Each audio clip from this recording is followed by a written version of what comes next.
Good evening, everyone. Sorry for the delay. See, this is in country. Most of the part we already covered in the ECG session last time. This is now just the nutshell again. How to assess the ECG in congenital heart disease.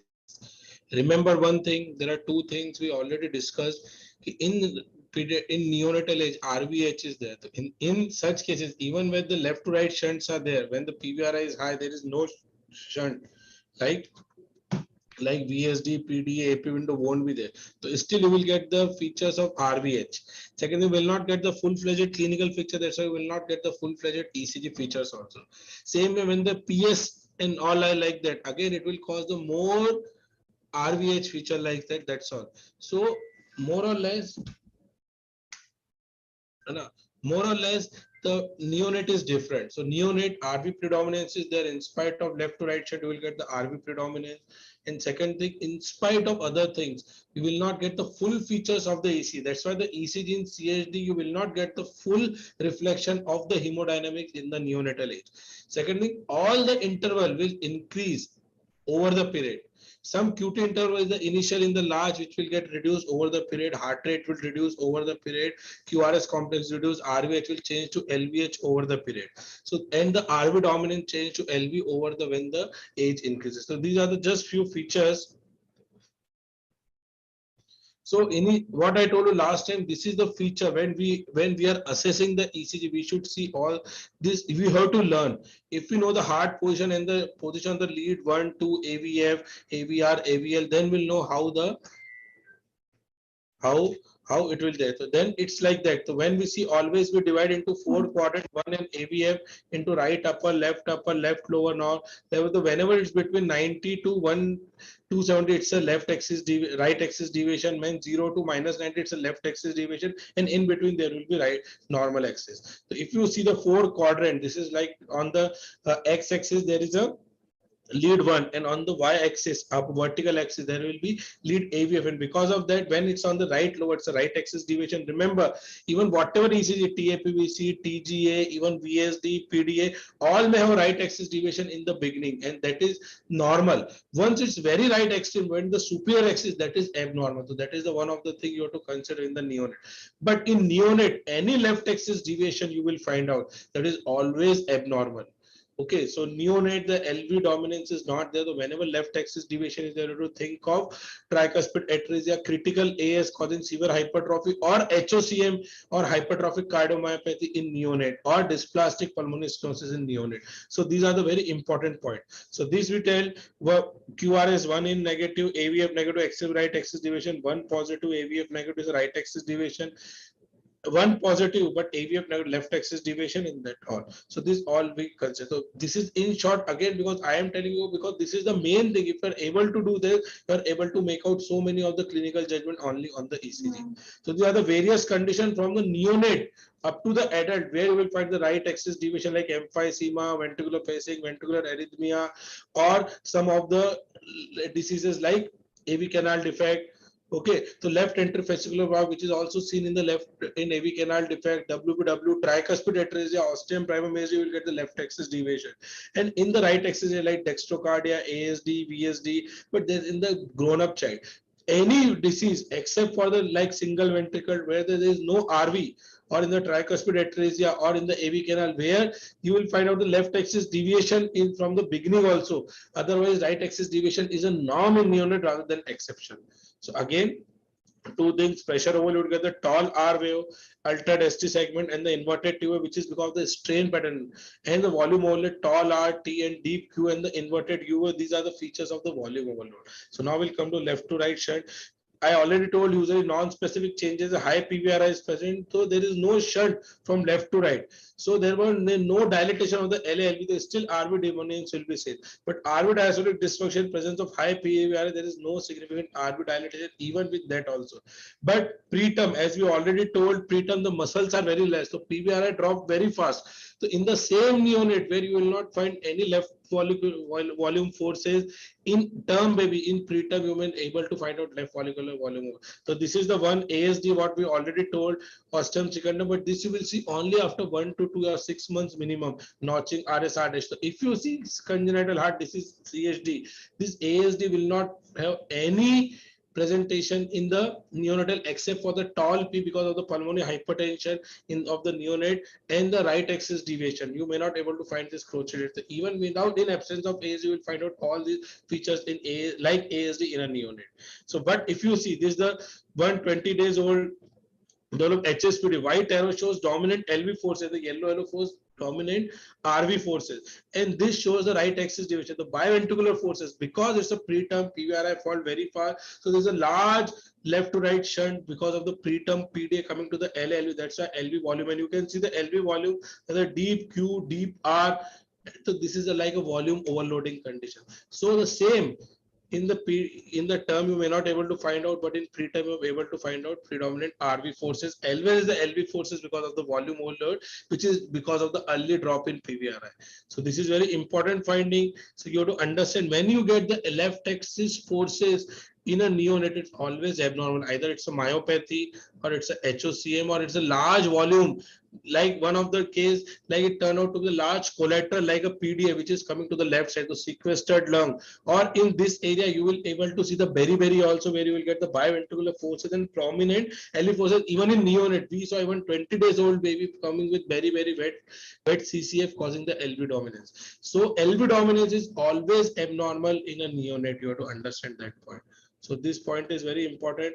But if you see, this is one case, 1 month old, symptomatic trisomy. So once we see the clinical feature, trisomy means there are 3 or 4 diseases present: AV canal, ostium primum, or TOF rarely, and then the coarctation. So if you see this is the in top because of the left hemi block, the conduction is going towards the superior and then coming down rather than going inferiorly directly. So it is causing the left hemi block, and you will see the one is equiphasic and the AVF is negative. That means axis is superior. So superior axis in a neonate, I always tell the superior axis only 4 or 5 diagnoses in cardiology: tricuspid hysteria, ostium primum complex, including ostium primum ASD, inlet ASD, or common atrium, and then the single ventricle or pulmonary atresia intact septum. So whenever you find out like that superior axis, this is there.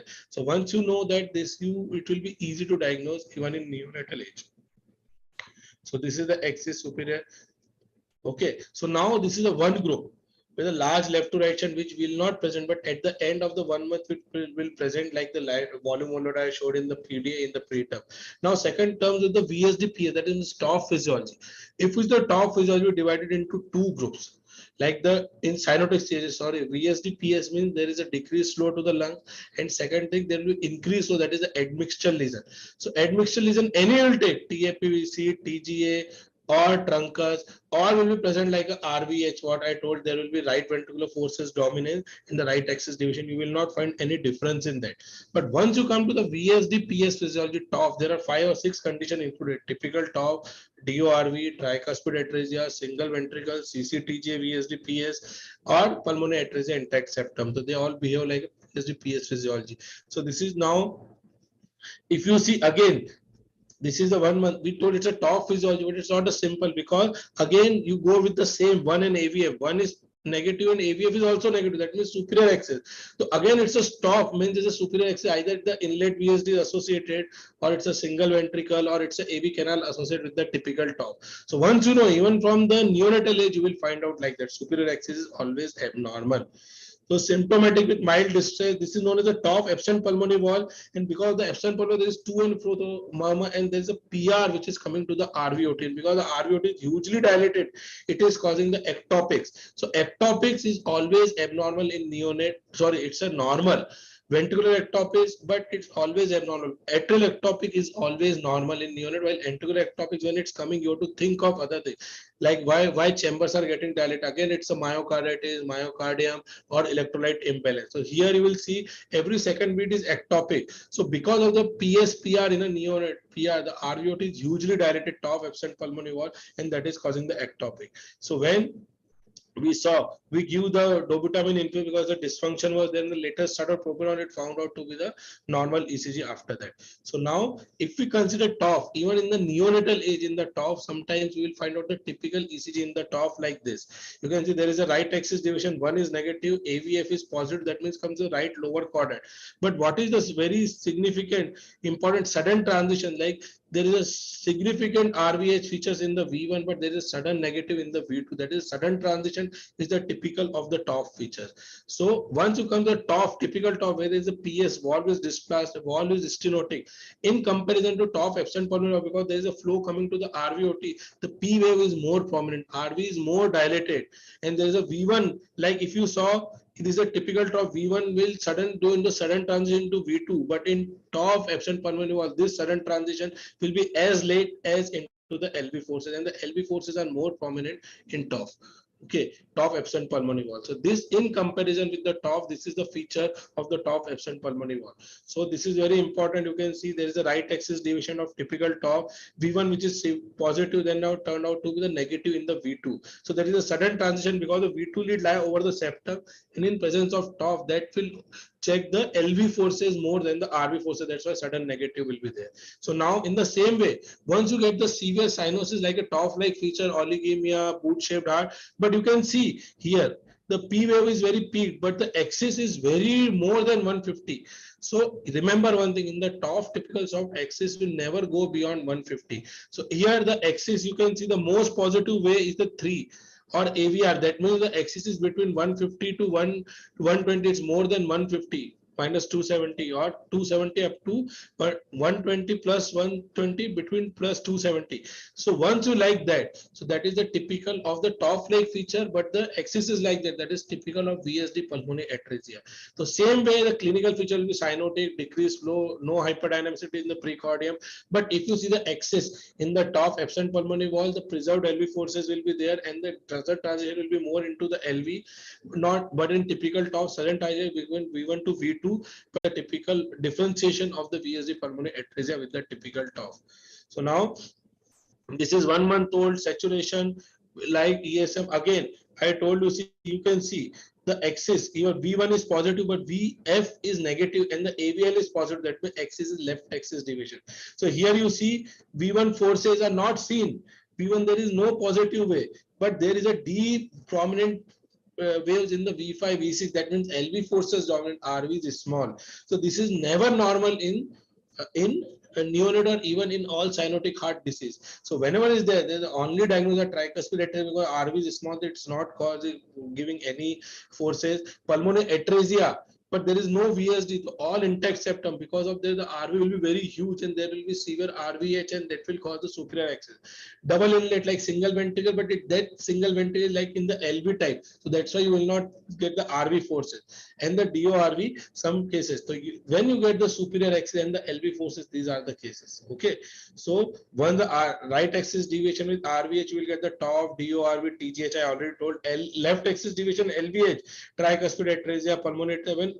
When there's any combination, when the combination is not specific, right axis with left, left axis with right, both, or this is the typical of the single ventricle. So once you see stereotype in the same complexes between V1 to V6, there is no specific pattern that is typical of the single ventricle. So if you see congenital heart disease, if you see, this is the very important chart for the park. You will get it when the TOF, you will get present from the first to fourth week. The RVH will be there, right axis deviation will be there. TGA, only RVH will be there, but right axis deviation, because the TGA, again the RV is more prominent because it's facing the aorta. Truncus arteriosus, again it's like same, but it depends on the leak. Suppose truncus artery leak is and it going more towards the left, then it will cause LV dilatation also. Tricuspid, I already told there is a left axis deviation. Pulmonary atresia, I told you it's a variable, but once it's a pulmonary atresia VSD, it will cause more than 150 axis degree. Hypoplastic left heart, there is no specific. You will find out even the normal heart, but with a tachycardia, there is no specific changes of the hypoplastic left heart. But because in fetal life, RV is the dominant, so even after hypoplastic left heart or in the coarctation in the neonatal, you will get the RA-RV only dilated, and because of the hypoplastic left heart, LV forces is small. So again, you will get right axis deviation. So once it's the right axis deviation, again it becomes the non-specific in the neonatal age. So once you see, you can see this, it's a variable. In neonate, it will be very difficult to tell. To get the full-fledged, the child has to grow in the natural history of it has to get evolved.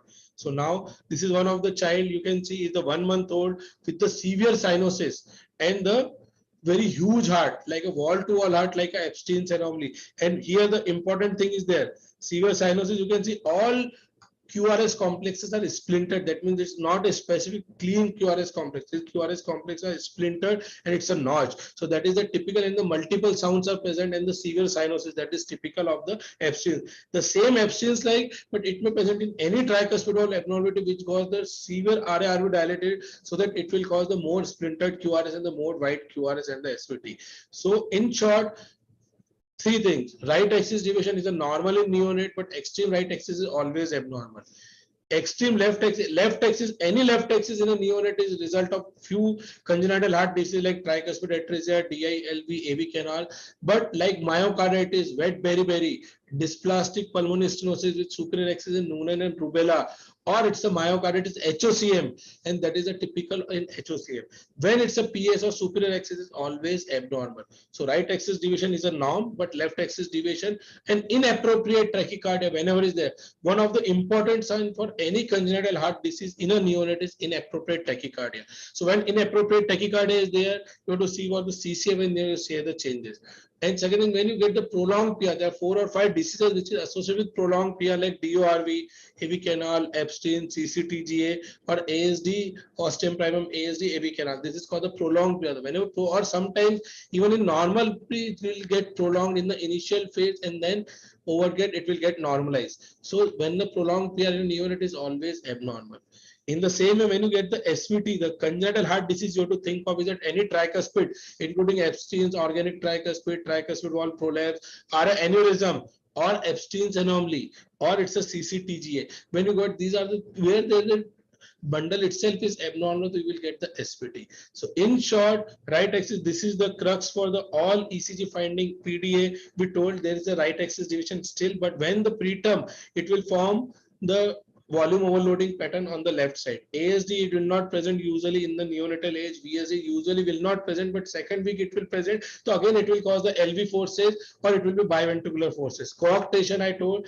Why coarctation? RV dilatation is present, not LVH, because in fetal life, the ductal arch is supplying the descending aorta. So RV is more prominent. So when the after birth, when the ductal arch, when the PDA restricted, again the RV is the dominant forces. So RV has to act again, and that is the main chamber which is getting activated in the fetal. That function will continue over the period after birth. So that's why the even in the coarctation will get the right axis deviation, not like adult where you get the left axis deviation. TGA, we told there is a RV is facing the aorta, that will cause the more RV forces, RV right axis deviation. So once you know this concept, so it will be easy. But to be very frank, in the neonate ECG sometimes will not able to do. Third thing, when you get the heart block, once you get the heart block, again in neonate there are 2 or 3 diagnoses. Like one, there is a SLE. So first you have to do any connective tissue disorder in mother. So myocarditis. Third, heart block is a very common in CCTGA, single ventricle. Okay, so once you get the heart block, single ventricle heterotaxy syndrome, and the CCTGA or single ventricle, that is the diagnosis for the heart block in a neonate. Okay, or sometime it will be congenital heart block with associated any other finding which is not related to that finding.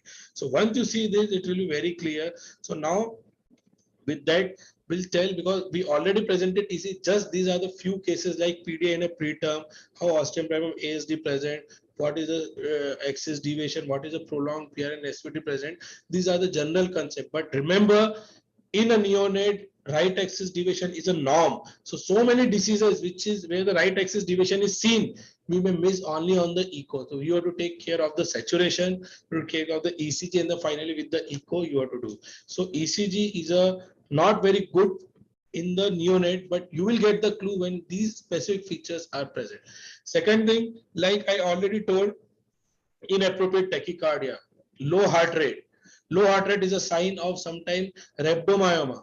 VT is a sign of rhabdomyoma, or flutter or atrial tachycardia is a sign of RA aneurysm. So whenever inappropriate all these things go, you have to think of all those things. Okay. So now with that, I'll close this session. Thanks for your kind listening. And if you combine this with the previous one, you'll be able to know the crux of the ECG in general. But what I always emphasize to any ECG class, first you should learn this, what is the Cartesian system, where the all leads are placed, and how it will plays a role in the part of detecting the axis deviation. Once you know this concept, you have to remember the arrangement of these leads.